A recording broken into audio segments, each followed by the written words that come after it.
Hello, my friends. Welcome back to the I Was Born to Do This podcast. I am so excited because today I get to interview one of my friends, my mentors, and a JOA author, Steve Distante. I'm so happy you're here.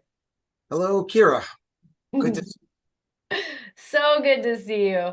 I have to introduce you my way, and then I'm going to let you tell us who you are. But who you are to me is you have been one of the most impactful mentors that I have experienced in my entrepreneur journey. You came into my life in May and you helped me really move through some serious rough patches in business. And then you invited me out to Georgia, where you and your wife and your daughter were at your home in Georgia on your tree farm. And you spent a full day blueprinting my business, which completely radically shifted the vision of where I was going and the results I got. And not only are you a mentor, you are my friend, and now you are a JOA author. We will talk about your book today and all the amazing things you're doing. But I'm so grateful for you, Steve, and I'm honored to have this time together. Kira. Thank you. I mean, it's exactly why I was put on earth, was to help entrepreneurs give clarity and really make some meaningful things happen. And you're such a generous person and kind person, and the things that you do, allowing, just regular people like me to write a book is awesome. My first book took 2 years. This book took 6 months. So, wow, did I accelerate tremendously? And if I wasn't so tied to every little detail and perfection, I probably could have gotten it done in a month. So, Yeah. thank you. So, I actually get really energized by working with people who are sprinters. Mhm. And what I mean by that is, you and I spoke about this, right?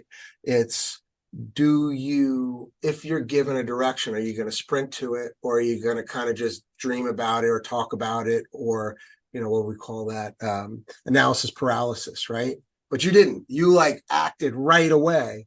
And how Yeah. cool is that? So, I mean, have you always just jumped in and done things like that? I am a sprinter by nature. It's actually my favorite way to do things. Yeah. And what I found was when you gave me you helped me get so clear on where I was going that it was so easy for me to sprint. It One thing that came to me was you can drive 10,000 miles in a car in a parking lot if you don't have a vision of where you're going. And that's kind of what I was doing. I was sprinting, but I was sprinting with no vision. And as soon as we got clear on the vision, it was like shit, like everything moved because I knew where to go. There you go. And to coin Dan Sullivan's saying, which is, I'm paraphrasing here, the eyes can only see what the mind is looking for. Mm, yes, yes. So there you go. I mean, once you knew what you wanted, you were like a crazy lady going after it, Yeah, it was right? wild. So grateful for that time in Georgia. Tell me about, why don't you tell our listeners who you are and what you do so they have a little bit of a background on you? So for all my entrepreneurial friends out there, I'm one of you. I'm part of the tribe. I'm the unemployable, the crazy thinker with this crazy drive to do something. And so I'm an entrepreneur. I'm a farmer. I'm a filmmaker. I do documentary films. My first book, so I'm an author, and I recently found out that author means authority. So, duh, right? And so I've written two books. First one is Pitchology, the art and science of raising capital for entrepreneurs. And the second book is Once Upon a Time in Entrepreneurland, which is 14 entrepreneurially positive fables. I also have a bunch of businesses that I've created that I am now chairman and founder of, but I don't have to work in them. I'm there for visioning, which I really enjoy. I have an amazing team. Um, and I love to work with entrepreneurs to help get clarity around what it is they're doing. And I have a special gift around, taking a million details and turning them into magic, like real momentum, and getting down to the essence of things. So my unique ability is really being able to help entrepreneurs, including myself, scale and grow in a meaningful way, often with recurring revenue, often taking expenses and turning them into assets, really helping entrepreneurs get very clear on why were they put on earth? What is their unique ability? And so when you and I decided to, when you and I decided to, I guess, what do we call that, book channel? Yep. Hmm. I'm not mocking it. I I know. couldn't Yeah. Yeah. remember the word. It was with the idea of creating a next book. And then somehow we happened upon Amazing Fables. And so 14 fables came out of it. And you just had a chance to read some of them, right? Yeah. Yeah. I So love it. they were pretty cool fables. They And are. the neat thing is that people remember them much better than a chapter of a book that's got all kinds of technical stuff in it, right? Yep. Yep. So I'm also a multimedia kind of guy, right? So entrepreneurs don't like to do it just one way. We like to do it multiple ways. So in both my books, I have QR codes going to YouTube videos as well as, and this is the same content, a podcast. So I have podcasts with people that talk about the chapter. So I had a podcast with Dean Jackson. So Dean Jackson is the father of, or the grandfather of Who Not How, right? It's a Mhm. concept that Dan Sullivan and Ben Hardy took and ran into a book and so on. Well, I created a chapter with Dean as the owl. So we have Dean the owl, and it's called Who Hunter. Mm. So I have this owl in a tree talking to BB Wolf, and BB Wolf, Big Bad Wolf, is in there because he actually is in business with all the three little pigs. These are all different chapters, but they kind of mix together. Yeah. And what ends up happening, so in Who Not How, BB had hired a bunch of cats. And the challenge with the cats was they were all over the place. They chased ribbons and moles, and they were hired specifically to protect the grain feeds, the grain silos in Pigville. Mm. And he became very successful, BB, because he could hunt like anybody, right? He was really good at it. But then he hired the cats, and that's where the trouble started. And so, long story short, he had to get rid of the cats. And what Dean the Owl said was, can I give you some owl advice? You know, not to be your typical owl, but when you hire in your own likeness, you're hiring a bunch of yous. And what you really need to do, BB Wolf, this is the wolf from the Three Little Pigs, is you need to find some hoo-hoos. I love that. And BB goes, what? And he goes, who's? Who's are those who can help you? Where is their unique ability? Again, that's a Dan Sullivan strategic coach. I'm giving kudos and credit to Dan because I'm afraid that the intellectual police are going to come after me, intellectual property police.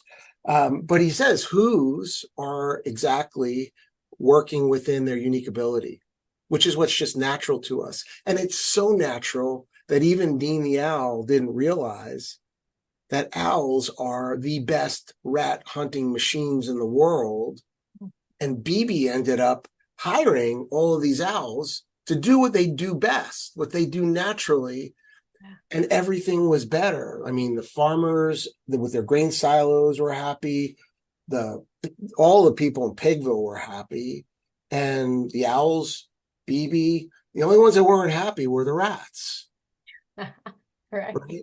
And so what I found is people retained a lot more information Yeah. when they actually went and listened to a story.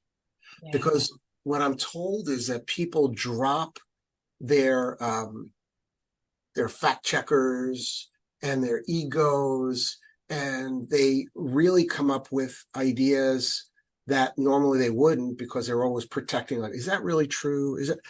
And so the cover of the book, which obviously I have right here, is Once Upon a Time in Entrepreneur Land. You can't see it really Here, well, but I'll show it with mine. thank you. Look at that. Isn't that beautiful? Yeah, it's a bunch of cave people. Yeah. and a drawing on the side of a cave, and there's three pigs, BB Wolf, and an owl. And it says a collection of entrepreneurially positive fables, because we can be vilified, and some true, not some not so true. So some true, some not so true. And the reason we used that tactic well, was because we didn't want to have people fall into that trap of criticizing themselves and losing the message. And then so each story is followed by a bunch of feedback, some different concepts that are taken from the story as well as from interviews within the book, where you have a QR code to go listen to Joe Polish. Yeah. And we started with the story of Stone Soup with Joe Polish, right? Yeah. Because Joe says, every friggin' entrepreneur that I invest in, I feel like they're selling me. They're the guys in Stone Soup. They've Yeah. got nothing, and they're trying to use my money, OPM, other people's money, to Yeah. create a business. Well, what the heck? Yeah. The truth is, he's right. Yeah. But the fact is, it's important for us to support fellow entrepreneurs, isn't it? Yeah. It is deeply. And So I love it. Keep going. it sets the stage really well. The Stone Soup story, and then the trilogy, the three stories of the three little pigs. A lot of personal stuff is put in there, so I could work through my trauma over somebody stealing lots of money from me, or being the wolf of a litter of five. I was born to a dog, but I was the only wolf that was born. So you get to see all the stories about both how I grew up and lived my journey, but through animals. Mm. And that's a lot of fun. I love being able to come up with these crazy stories, but we did others, right? So I think it was you who channeled Christopher Columbus and his story. Mm. And so we kind of did some fact checking around it. The fact checker asked me, because I had a quote, which was bet big, but don't bet the kingdom, Lord Farquaad. And it was a joke. I made a joke. Ha ha. Yeah. And she says, I need to fact check this. Which version of Shrek is it from? I'm like, are you kidding me? Come on. She's a real fact checker. I'm like, That it was so oh, fun. Yeah. I have to tell you what I love about the stories is that most entrepreneurs, they're listening to podcasts all day on how to build business, and they're reading these big books that are great and amazing. But what happens is, with so much content coming in, very little of it is actually retained. And so it's almost like things are coming in, but very little stays inside. And the power of your fables, the power of these stories is that there is no fluff. You just go straight to the center. yeah. Every time the stories go straight to the center, they go straight to the lesson. And because it's a story, our brains are able to understand it better. And then the way that you follow up the story with actual, like, here's how this pertains to being an entrepreneur or an entrepreneur investor. And I love this model. I think that this book is going to be something that every entrepreneur needs to have, but it's going to be the thing that they give to their other entrepreneur friends. Like, hey, this is going to teach you something so huge and impactful quickly and easily. Thank you. And I'm finding that colleges have lots of interest in this. My son Quentin had said to me, you know, the only book I really loved in college had fables in it. And he goes, this fits right there. And then I have entrepreneur parents who are reading these to their kids. Mm, Their mm, kids are getting inspired. So it's like, wow, these are the things I didn't expect. And they're just gifts, because I want to share. I want to share as much as possible with other people the gift of entrepreneurship. And so there's more books in there. I mean, Who Hunter is definitely a book for the future. mm, I took the entrepreneurial personality type, and when I'm writing, I'm coming up with um, clarity on concepts. mm, mm. So one of the clarifications for me was what I call the entrepreneurial triangle. Like, what are the different sides of an entrepreneur's personality, and how do we feed it? So one of the sides is drive, right? So we talked to Doug Brackman, the Dr. Doug Brackman, the author of Driven, and he talks about that drive that's possessed in about 10% of the population. You know what I'm talking about, Kira, right? Yeah, I do. Yeah. You just can't stop, right? Can you stop? No, I can't. No matter what. No matter what shit happens in my life, it's still like there is something that makes me run every damn day. Yeah, yeah, and that's called drive. Yeah. So there's nothing wrong with us. It's not ADD. It's not that we need to meditate more or whatever, scream from the mountaintop. Although I don't think there's anything wrong with meditating. It's great for some people and others, maybe not. But the reality is there's nothing wrong with you. So one side of the triangle is drive. People have asked me, like, when is enough enough? I don't even know what that means. Um, I said, I'm a human doing. I'm not a human being. That's the difference. I'm an alien to you because you don't get the fact that I enjoy tremendously creating these wildly exponential thoughts, right? But then there's free will, right? Like the thought of being tied down, it just drives me crazy. Can you imagine being in jail? Oh my God. Can you imagine? Like that would be torture. Yeah. So free will, drive, and then the other one, which is risk. Mm. Mm. I find that we have an appetite to be bad, to do something that is a little risky, and however you define risk, right? So in our businesses, we can bet big, bet big, but don't bet the kingdom, right? So you put together a team to create some sort of AI or whatever.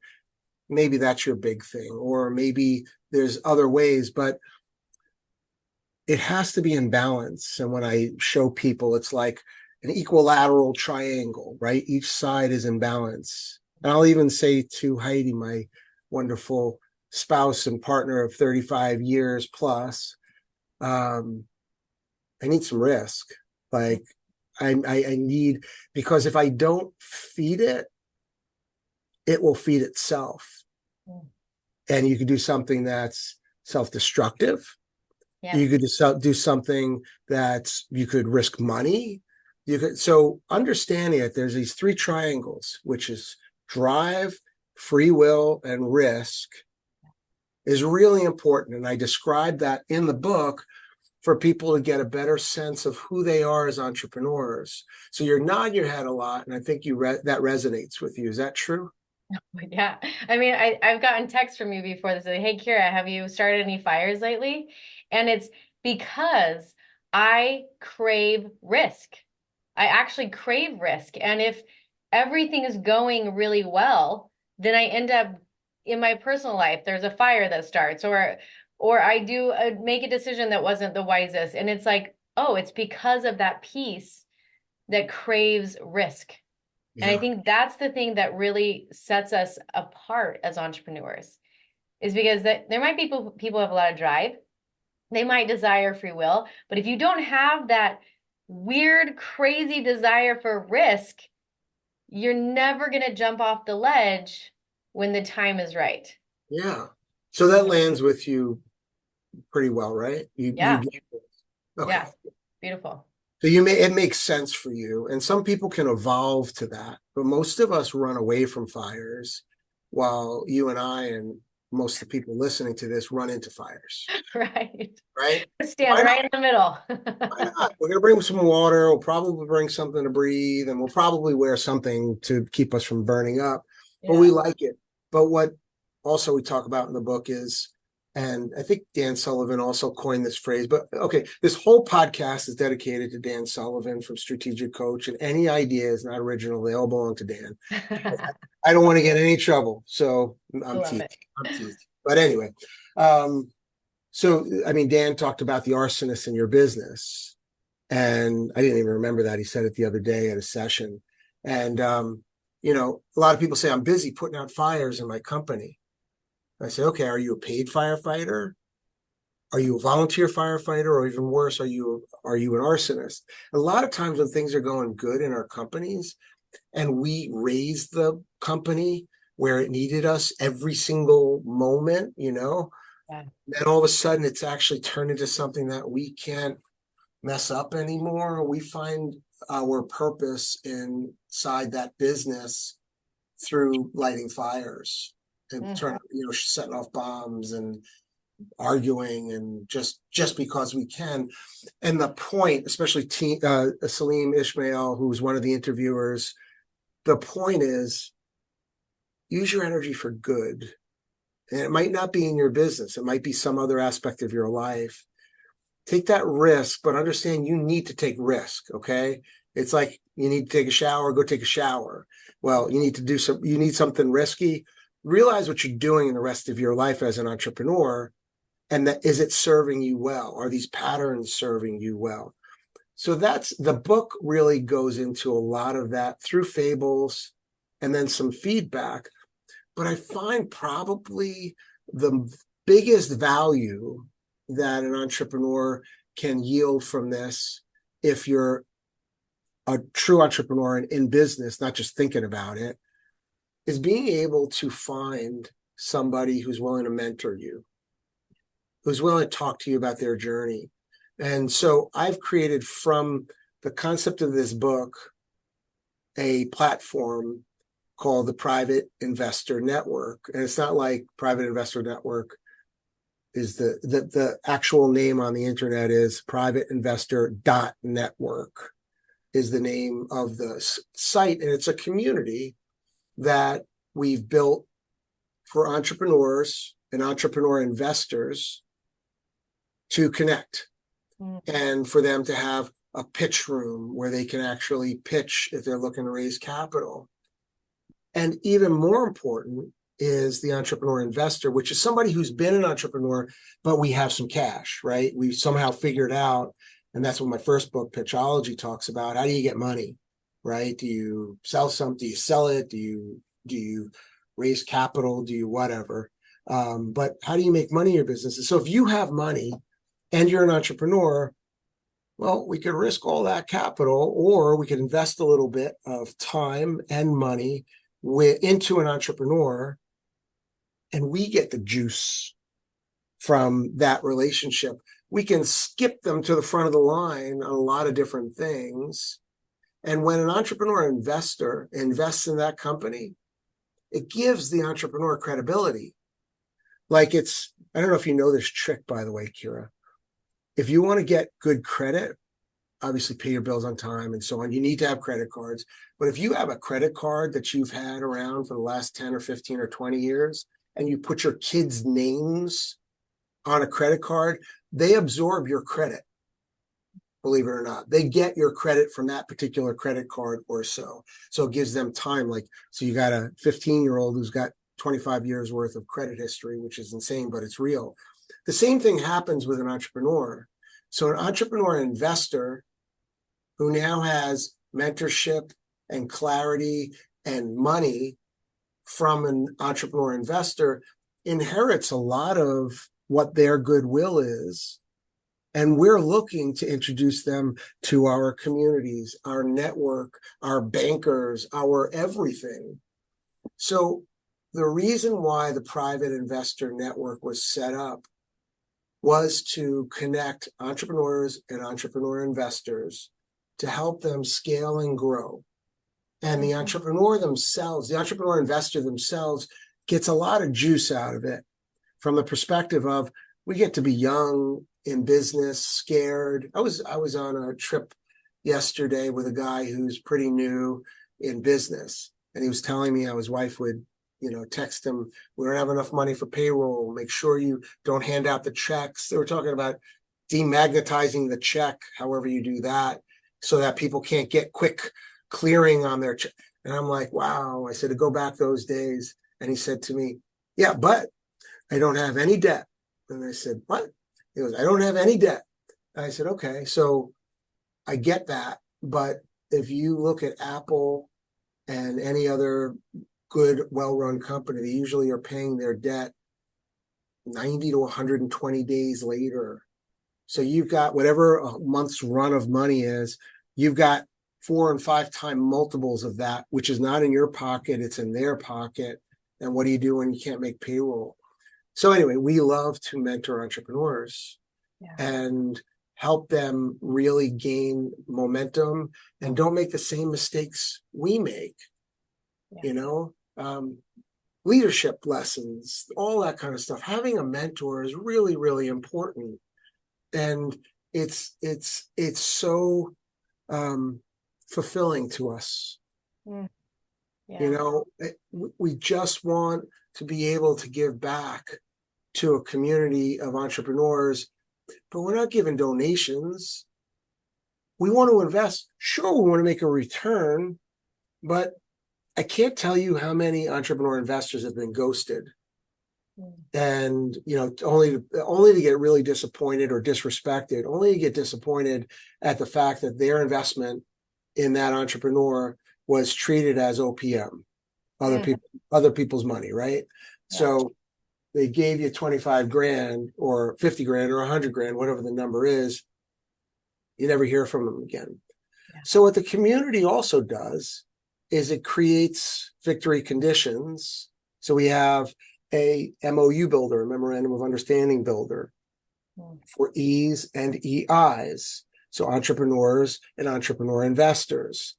And on the back of Once Upon a Time in Entrepreneur Land, I have a picture of Einstein writing on a whiteboard, and it says E times EI equals E squared. Mm. And the E squared represents exponential entrepreneur. Mm. So when you go through a clarity blueprint session like you did with me, Kira, right? Your Yeah. eyes are seeing things differently, aren't they? Yes. Mm-hmm. Right? There's things you start doing and things you stop doing. Yeah. So my MTP to give pay homage to one of my coaches, Peter Diamandis, is to create the world's largest community of entrepreneur investors, EIs, to mentor and help entrepreneurs ease, scale, and grow. That's my moonshot. That's my massive transformative purpose because we solve problems. We help people. And, you know, everybody talks about how important entrepreneurs are, but the reality is most of them fail, very big majority, and they fail for reasons of not being able to get through the frustration, setting up the wrong partnerships or relationships, running out of money, not understanding money, all of that stuff. And we've been there, we've done that. So, any of this resonating with you? Well, yeah, and I think what I'm hearing, and I know this is my belief, and I feel like you probably believe the same, which is it's entrepreneurs that actually change the course of humanity. And what you are doing is helping entrepreneurs do that. Because if we can get more entrepreneurs to succeed, that's how we actually change the course of humanity, because it's in the creations that come to entrepreneurs that the tides change. And so I love that you create this network to give people like me, I'm still in the baby stage of entrepreneurship, I feel like, right? Like I've built it, I'm here, it's not going anywhere, but I wouldn't say I'm a master. To go find a mentor that could help me. And I hear how beautiful it is because entrepreneurs, this never dies. It never dies in us. There's never going to be the day that we're like, wow, I've built all that I've wanted to build. Like that never goes away. So this gives investors the same excitement of being able to be creating by helping a young entrepreneur. I think it's a beautiful network you've created.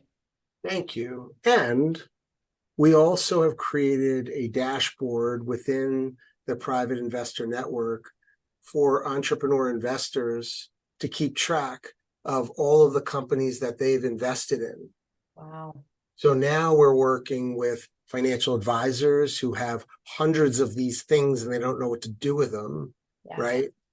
But in turn, we connect with those entrepreneur investors who now get clarity around what it is they're investing in. And I've created an auction room where they can sell off their investments in other companies and either get paid for them or write them off for taxes. So What? That's yeah, amazing. so I've got such big plans for so many different parts of this. One of them is I have a company, I have a room within the network group that we've created, this community, which is called the IP Vault, the Intellectual Property Vault, where people can do the same thing, keep track of all their intellectual property. But I'm Yeah. also going to teach them how to monetize it, where I Mm. can set up lending on it and so on. So stay tuned. There's a lot of exciting things going on. And I want to give credit to Peter Diamandis because he's the one who put in my head. And sometimes I think of things for a week, a month, a year, decades, like literally decades, Yeah. things. And Peter put in my head, if you create a community, that's where you want to be able to have the most influence and impact on other people's lives. So, as again, Dan Sullivan put in my brain, who do you want to be a hero to? Mm. I want to be a hero to entrepreneurs. I want to help them to scale and grow and demystify raising capital, purpose of pitchology.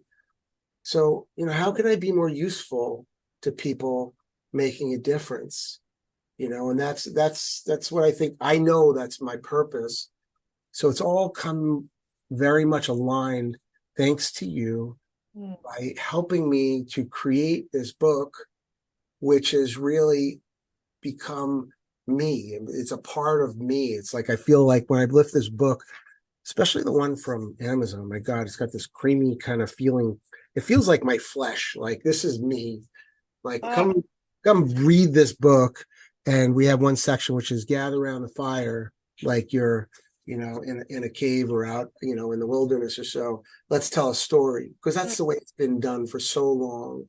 Yeah. And that's how entrepreneurs connect by Mm. telling their stories, not by shooting on you, right? They want to hear stories. They want to hear, okay, tell me about a time when you didn't look so perfect and you weren't acting. It wasn't your selfie picture and, in front of something amazing. We want to hear vulnerability. We Yeah. want to know, like, what made you do this? Why didn't you just keep going the easy route? And you'll get some really interesting stories. Here, I'm telling you, the stories I'm hearing have got to be told. Mm. Oh. And, from an entrepreneurial perspective, it's the fuel that makes it happen. And so that's why I just love serving this community in a meaningful way because it's been so good to me. There have been some really key people in my life that have really made a difference. And got to be honest, they probably don't even know it. And it was just them being ready. Pick up the phone, call me. Mm. This is not the end. It's the beginning of something very special. I'm telling you now, I've been through this. Like, this is advice that I've gotten, and it made all the difference. Mm. It does. I mean, you made all the difference for me at a really critical part of my business. And you know what it is we live as entrepreneurs in a world that most people don't understand. And so we can't actually call up our mom or call up our sister and say, okay, this is the new vision that's coming to me and I'm going to start running with it because most humans are like, oh my gosh, why are you doing something new? Why are you creating what? Your plate is full. Your plate is full. But to meet another entrepreneur who's walked the path and who goes, oh, I get you. Like, and I actually think this is brilliant. Oh, all right. You just need to do this, this, and this. Like, that's why it fuels our fire to have someone believe in us in the way that we actually believe in ourselves. Yeah. And you were that for me. And I think that this network is going to do that for so many entrepreneurs. What I want to ask you as we kind of roll this all together today is if you had some advice, maybe it's a story in the book, or if there's something that you can share today for all entrepreneurs who are listening that could maybe move the needle for them today, that this episode actually moves the needle and they find more momentum or more clarity moving forward. Got it. So, Who Hunter is one of my favorite chapters because I want people to shift from needing to know how to do everything to finding who's that can do that. Dean Yeah. Jackson did a great job. He's got a hat with a picture of a cow on it. And he says, you've never met a self-milking cow. And that's the entrepreneur, right? The entrepreneur is there for a purpose. That's your energy. You need to be really clear on where you're going, because if not, it's like a magnifying glass. If you shake it back and forth, it's not going to burn holes in anything. But now I've seen you during your last sprint, Kira, burn holes in things. Is that right? Yeah. So you can create that clarity, but you need to find those who's. And the other thing is, it's not if, it's when. I'm just going to say this as like a public service announcement. Somebody is either stealing from you now, has stolen from you, or will steal from you in the future. It's just a fact. And it sounds really horrible, but I call it entrepreneurial rape. Nobody talks about it. It's terrible. It happened to me. And the reality of the story is you don't feel so proud, especially me having an accounting degree as my undergraduate, right? To have had that happen to me. But the reality is it makes us stronger and better. So in the book, you'll see the story that describes in it a guy who's a watchmaker, and you'll see what he does. And then there's some takeaways, like all your bank statements are coming home. Make sure you got copies of this and that, and so on. Be careful, because people feel entitled to take what's yours. And suddenly you're going to find yourself short on money going, what the heck? Where'd my money go? And a lot of times it's people having their hand in the till. That's really sad, isn't it?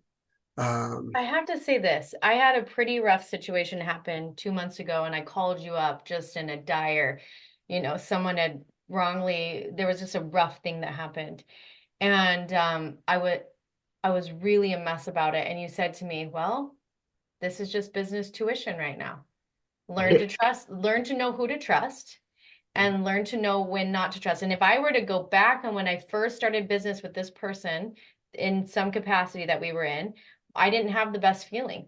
But Yeah. I sideswiped that feeling because my brain told me something else.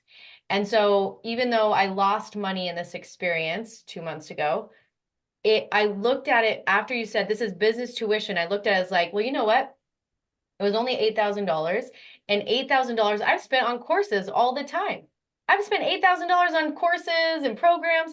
So this was my course on listening to intuition, and this was my course on never sign a contract without a lawyer. The end. Like, it was so clear. And then I wasn't bitter, I wasn't resentful, and now I am smart as hell. Like, there won't ever be a contract I sign without a lawyer reading through it. And that was my business tuition. And you taught me that.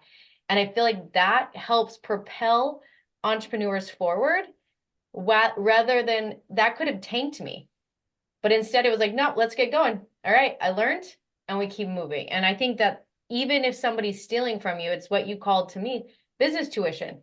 Well, what do you learn? How do you make this better? And that's the spirit of entrepreneurship, right? Exactly. Yeah, we just need to move on, because wherever we channel our energy is where we're going to either come up with something good, something bad. Tony Robbins says it. I know I have to give everybody credit here along the way. I like it. He says if you focus on the guardrail, you're going to crash, Mm. right? So if you're going to focus on licking your wounds around $8,000 invoice or whatever, what's that going to do for you in the long run? Right. How much money did you just pass up as a result? And that's the kind of thing that we as entrepreneurs need to learn. I call it know thyself. Understand where you're spending your energy. And if you're spinning out, I think I also use the word halts: hungry, angry, lonely, tired, stressed, right? When we're in that state of existence, just take your hand, put it on your heart, and say, okay, little Kira, you're okay. You're tired, you're hungry, whatever. Tomorrow's a different day. Get a good night's sleep and move on. And that's really the takeaways that you're going to get from a lot of these stories. Plus, you're going to be able to share them with other people. Plus, plus, plus. There's a lot of pluses here. Yeah. And belong to a community. You're not alone. There are many communities out there. Mine happens to be EO, the Entrepreneurs Organization. I created a chapter. I brought a relationship with the UN to EO. And you need to have fellow entrepreneurs, because a lot of times our families abandon us, or they have no sympathy. Mhm. Like, why would they have sympathy? We're entrepreneurs. We're making so much money. Meanwhile, you're looking at the bank, you going, oh no, I'm now, need to dip into something else, or I don't have any more money. What do I do? Your fellow entrepreneurs have all been there, done that, and will continue to do that. And that's who you get your best energy from, because you can be vulnerable. You don't have to have that mask on, and Mm. you tell your story and be non-judged, no judgmental people in the room, just giving you experience shares. Nobody's shooting on you and telling you what you should do. They tell you, well, when I was in a similar situation, this is what I did. And if any of it applies to you, I'm glad to help you along the way. So Mm. you So can't, neat. does your brain work when I tell you you need to do this? Most of us are broken that way. We don't want to get told what to do. Are you the same? Yeah. Yeah. That does not mix well in my body. But if Yeah. someone were to say, "Hey, this happened to me," which totally clears out the shame, right? Because as entrepreneurs, we're all trying to write our own playbooks all day long. And so Yeah. when we get our feet into some really deep mud, we're like, "Shit, how did I get myself into the mud? I should have seen it was muddy over here." And then having someone say, "Hey, I walked in that mud. And guess what? Here was the fastest way out." Yeah. That clears up shame and it also creates movement. When we don't have shame, we can move. And I think that's what, if I were to say from my realm of being an entrepreneur, is what actually kills entrepreneurs is the shame of doing something wrong. And the Yeah. truth is that every time we do something wrong, it is only the bridge to where we actually need to be. Yes. Yes. And I'm so grateful that mental health has become less taboo to speak about nowadays, because EO was actually formed because of an entrepreneur who committed suicide.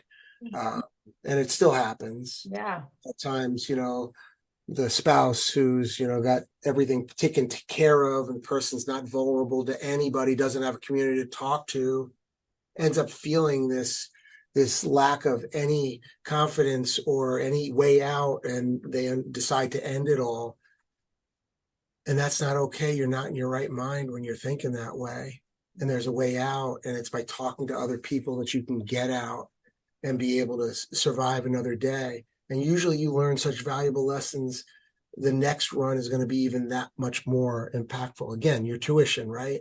So I'm just so grateful that we're able to share our emotions in such a non-judgmental way. Yeah. I'm just, I over and over, I keep hearing this and seeing it. Most recently, um, I've I've volunteered to help a not-for-profit, which is all combat veterans. And I don't know if you know this, but 22 veterans kill themselves every day. Oh. And Mm. there, many of them, especially combat, are suffering from PTSD. So what this not-for-profit does is it's called Operation Tackle Box, and they take combat veterans and teach them how to fish. They call it healing through reeling. And they've Mm. got this, I'm going to say a pastor, this guy who runs it, Jacob Watkins, who's amazing. I think he did 2 tours in Afghanistan. He went to the hospital in Germany. He was all shot up. And they're like, okay, you can go home or you go back. He goes, I'm going back. Like, whoa, this guy's hardcore, and he dedicates his life to being able to help people through rough patches. Well, God bless him, but also for the entrepreneur world, we're here for you. We're here to talk and, help one another out. Find a good group, EO, YPO, WPO.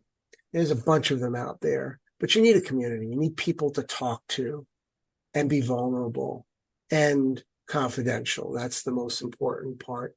So again, I'm a big believer in being able to help the community and help me to become successful in my life. And I'm not done. People will say, when's it going to be? When's enough enough? And I'm like, what are you talking about? I'm just keep going. This is I'm it. breathing. I'm breathing, so I'll move. Yeah. Well, I'll end with this. Okay. Okay.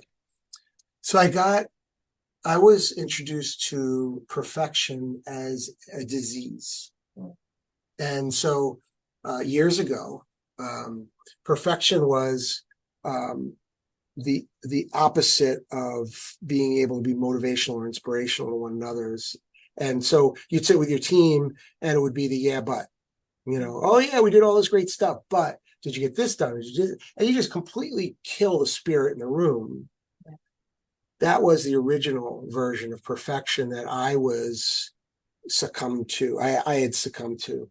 But the reality of things, and I gave it up for 10 years, by the way. Um, and then I got introduced to a thing called telio. Um, and it's the word in Greek.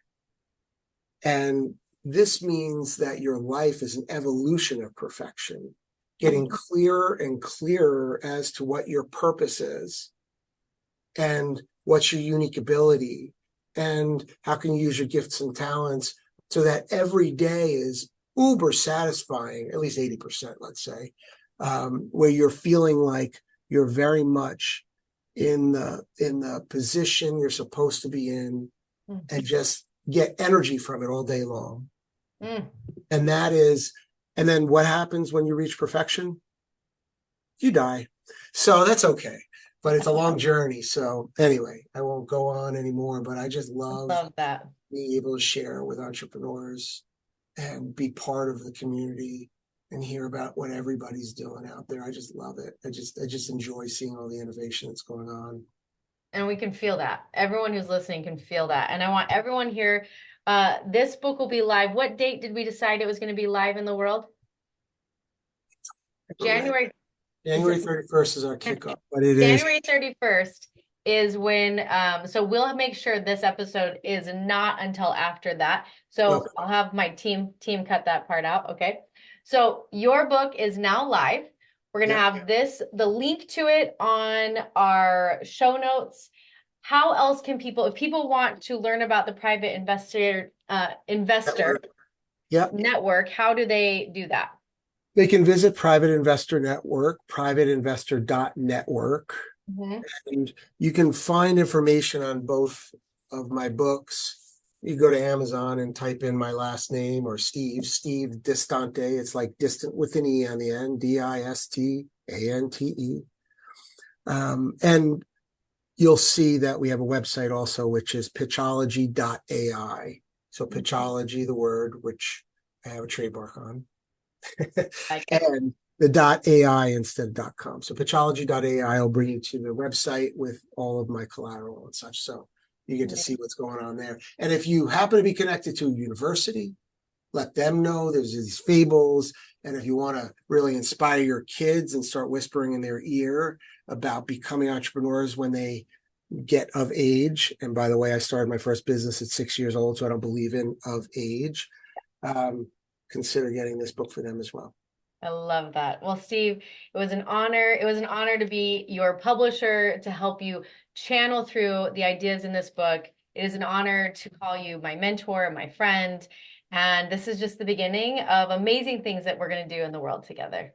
Absolutely. We're just getting started. Just getting started. So thank you for being here. And everyone, thank you for sitting with us. I hope this woke some fire up inside of you, that it put fire at your feet, that belief moves through your body, and that you follow the calls in your heart. And I will see you next time on this beautiful episode of I Was Born to Do This.